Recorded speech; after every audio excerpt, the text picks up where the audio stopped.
Welcome to North of 60. I'm Heidi Schweighofer. Today we're going to talk about sleep, but this is sleep part 2.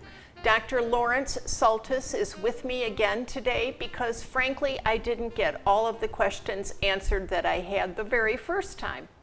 Dr. Saltis is a board certified neurologist, electroneurodiagnosis, and sleep disorders physician. He received his MD from Ohio State University.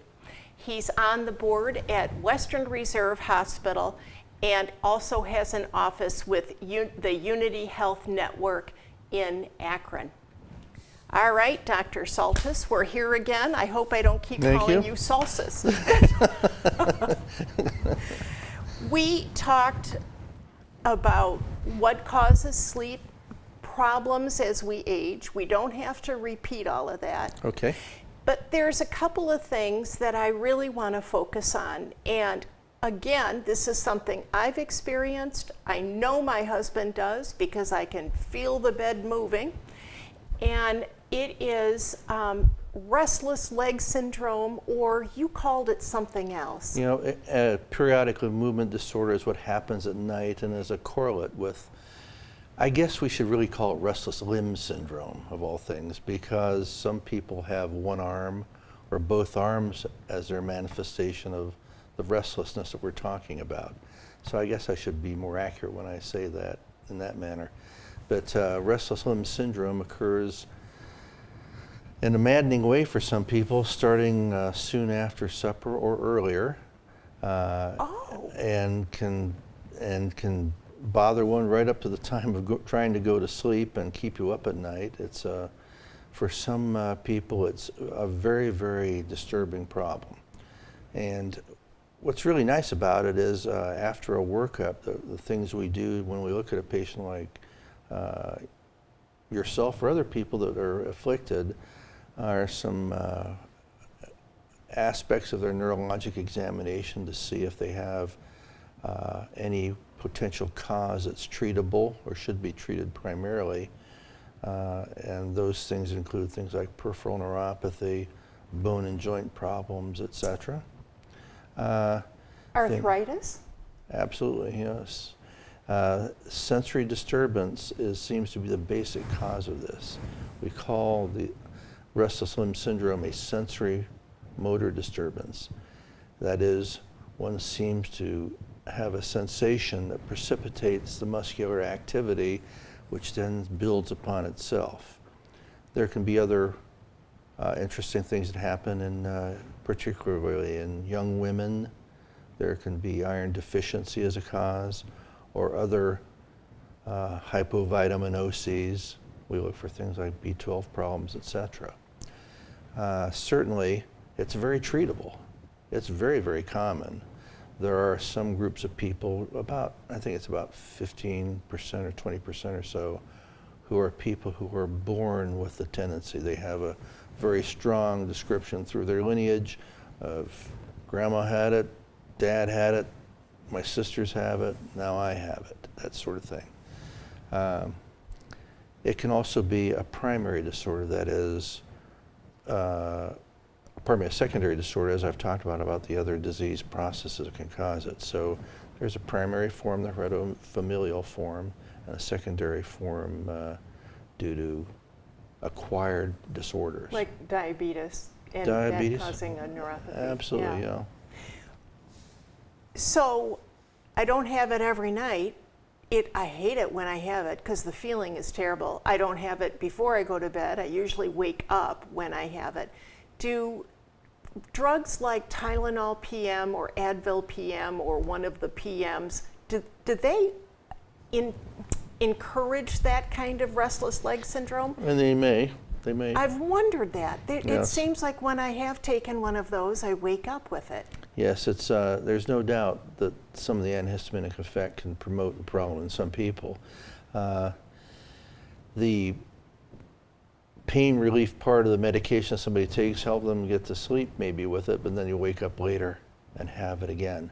There are certain drugs that are very benign and used in various disorders of neurological types that it can be used that can have very little effect on your daytime routine, be very little of an inconvenience, and certainly can be very cheap. There are other forms of this that one winds up, I think the lady that I saw recently was on 4 drugs for this, without relief.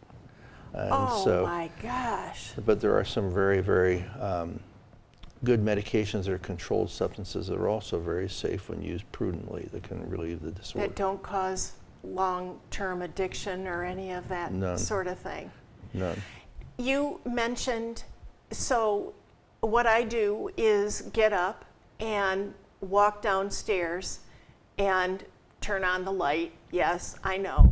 And then walk around and then finally sit down and read and then eventually go back to bed and it's gone. Mm-hmm. What is the right thing I'm doing there? The reading, the walking around, or the turning on the light, or none of them? Certainly the exercise and movement are helpful because in many people a short period of vigorous muscular action, if they start getting this just before they go to bed, gives them relief and they can go to sleep and not wake up with it. There are some people who still wake up with it in that situation, which is a little bit more difficult and requires a somewhat different approach. When one gets up at night and you subject yourself to light, that's always a question. If you have the lights off and you're walking around, you know, God forbid you trip on something and break a shoulder or something like that. Fall down the stairs, yes. Fall down the stairs, so that's not good. So the idea, I would say, is to stay extremely locally and close to your bed. You know, there are some unique kinds of light you can get anymore. They go on with motion, so they can give you low light, so you can be safe. You can actually put red filters over those lights or get red bulbs for those lights, which are sort of nice because red, although it can give you some good vision, It's not going to stimulate all the not going to stimulate wake-up your brain things. to wake up, because if you read, of course, the lights here, it reflects off the pages. So Right. the way to read is with a black background Kindle or similar device, and that you won't get that stimulation. I still don't know, is there a Kindle that has a black background with red light? My phone, I know I can make a black background at night. And my daughter's the one who suggested that, but I don't look at my phone when I go to bed either. So let's talk about light then a minute, because what about, I keep hearing that the blue light that is emitted from phones and, you know, laptops and all that stuff is disruptive. Yeah, no doubt any form of white light, blue light, green light. Oh, When you any consider light. all the things that are on in the bedroom, the smoke detector blinks. Yes. The red light, even though it's red, there's red lights on the TV, The blue alarm lights on the- system, you know, Yep. somebody moves in the house, that blinks. All those sort of things are, and especially blue and green light, can be a problem for people who can't get to sleep. Even the blue light that shows out from the cable box, just that little bit, can that be disruptive? I'm covering it with a black piece of tape then. Yeah, or there's somewhere I saw somebody was selling little red clear stickies.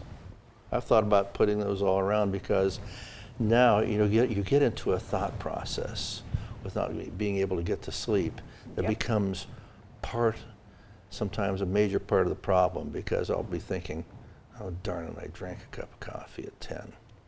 I'm going Yep. to bed at 11, and I start walking through the house, and I look and I'm surveying all the little blinkies. And then my neighbor has one light that if I'm at the right angle will shine in my eyes.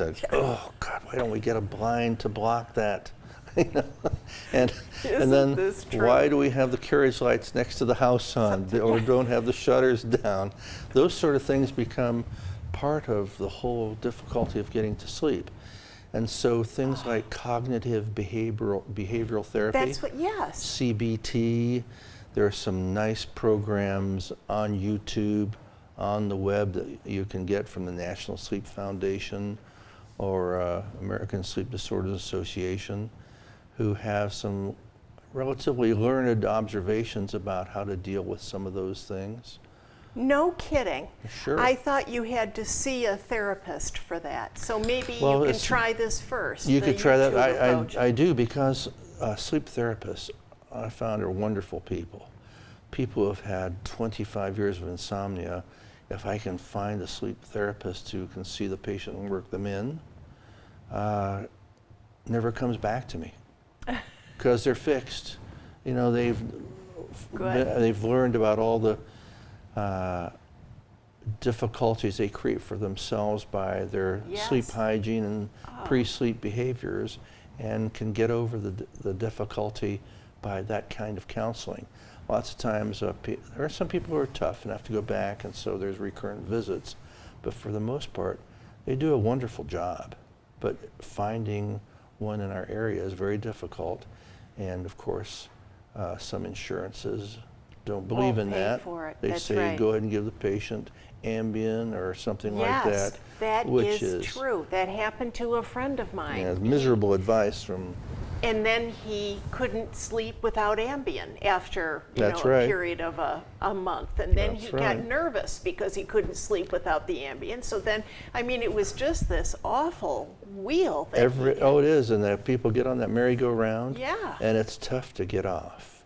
There are some sleep meds that are much, much better than others, but there's no doubt that Ambien and other similar Lunesta is one I've read about. or heard Lunesta about. is Yeah, another one? Lunesta. yeah, they should only be used in very short periods for somebody, because there are other things coming that are available now.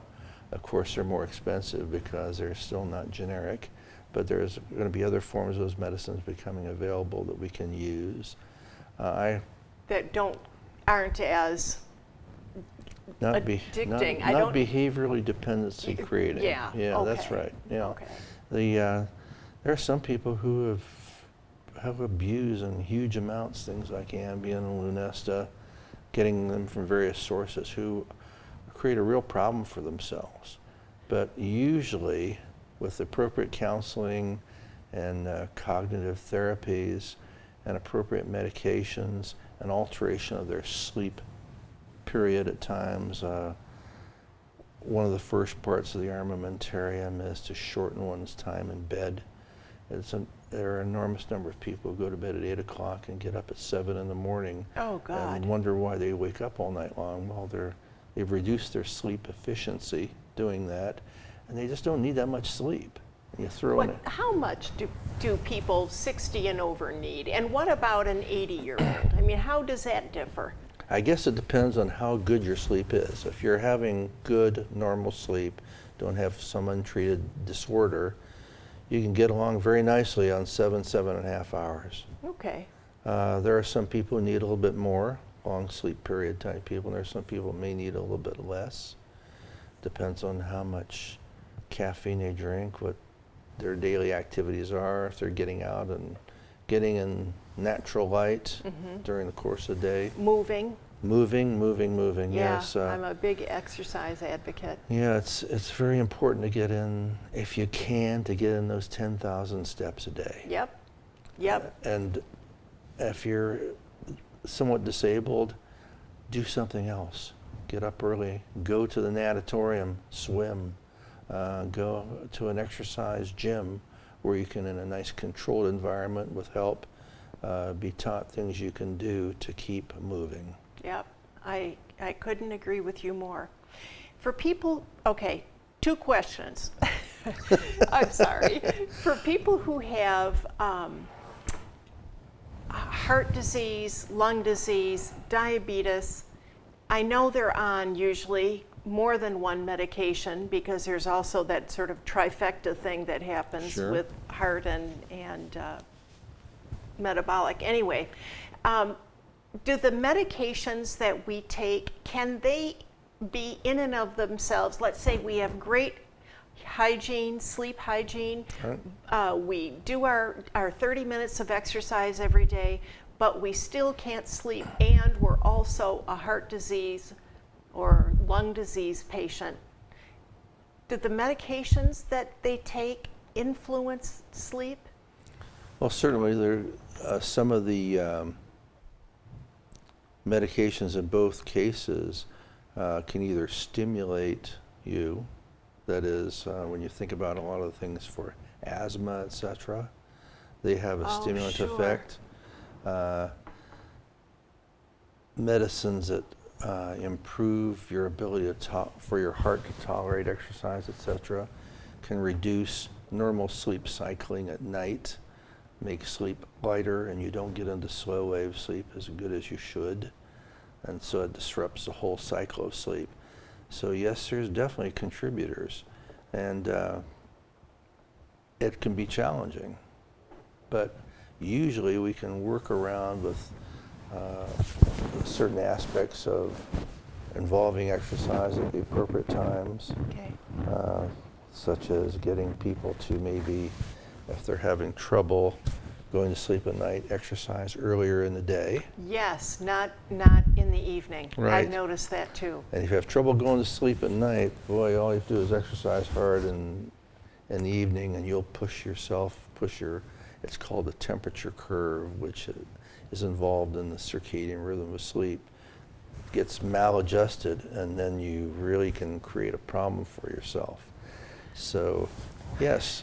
I'm doing some things right, but some things wrong, and It's hard to do everything right. It's hard to. It's a busy life, and all of a sudden you're, I've got to go to that dinner tonight, or somebody wants to go to a concert, or things like that, and Boom. one drink, and after 8 o'clock, Yep. and you're in trouble. Go to a party, and Oh, yeah. I know. Yeah. Well, we don't have parties anymore in COVID land. Not but- more than 10 people Yeah. without masks That's on and right. social distancing. That's right. Weighted blankets. Mm. I have been reading online about them. I know very little about them. Do you know about them? Yeah, the sensory disorder of restless limb syndrome. As we say, it's a sensory disorder, and sometimes certain sensations can improve one's ability to suppress the restless legs, or improve one's ability to suppress our reaction to them. There's no doubt the pressure for some people, that weight creates a stimulus that goes into the spinal cord, where we think a lot of these things are gated or mitigated, that relieves the restless legs feeling. If you're the kind of person that gets the funny feelings, that seems to work better. Leg. Yeah. Yes. It's strange how you evolve during your life, though. Like, I like to have something over my feet, but it's got to be light. Yes. I find it a disturbance if I don't. I do too. So the weighted blanket is an option people can try. They can try. See if it works for them. They're easy enough to find. I know they're everywhere. Okay. Well, I have got some excellent ideas Okay. that I am going to I promise you, put into play tonight. I Good. have a tendency to exercise after dinner. Not good. That's when I take my long walks with Sure. my daughter, and we're going up hills and all of this sort of stuff. I look at my phone until 10 o'clock at night, which I shouldn't be doing either, probably. I keep the lights on until then, and then if I can't sleep, I get up, go downstairs, and turn a light back on. So me and light are going to have to change. You just have to, if you want to read, like I said, get yourself a Kindle, or I have often thought if you can get red film and put over a Kindle, anything to tone down that light, so that you can still read comfortably, but not get turned on by the lights, would be helpful. All right, I'm doing it. I also am going to write down Kindle, because I have been wanting one, and now I have the reason to buy it so that I can read. And I don't know that that's the brand to promote. I don't know. No, Other no, brands might no. be much more flexible. Yeah. But I know there's several out there. But the important thing is black background and or red Yeah, red light. light or something. Yeah, some way All to right. keep it toned down. All right. Some people believe it or not, I recommend some people that have the tendency to not stay awake well at night, really have trouble with insomnia, to go to one of the local eye centers around and get red light clip-ons for their glasses, or actually get red glasses.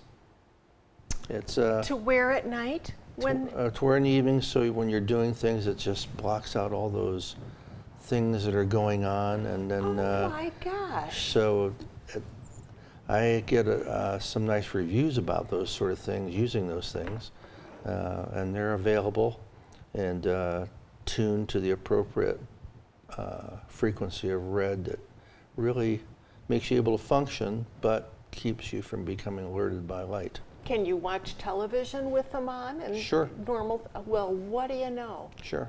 Yeah, it's Dr. Soltis, I need to visit you and get all of these treatments. I'm going to give myself, 2 weeks and see how things go with all your suggestions. sounds like it's going to be a 3-week appointment. Really? Thank you so much So nice for to see being you. here Yeah, thank again. you. I just so much appreciate it. Thank you for watching North of 60. If you'd like information about how to make an appointment with Dr. Soltis, that information will be on the show at the very end. Thank you so much.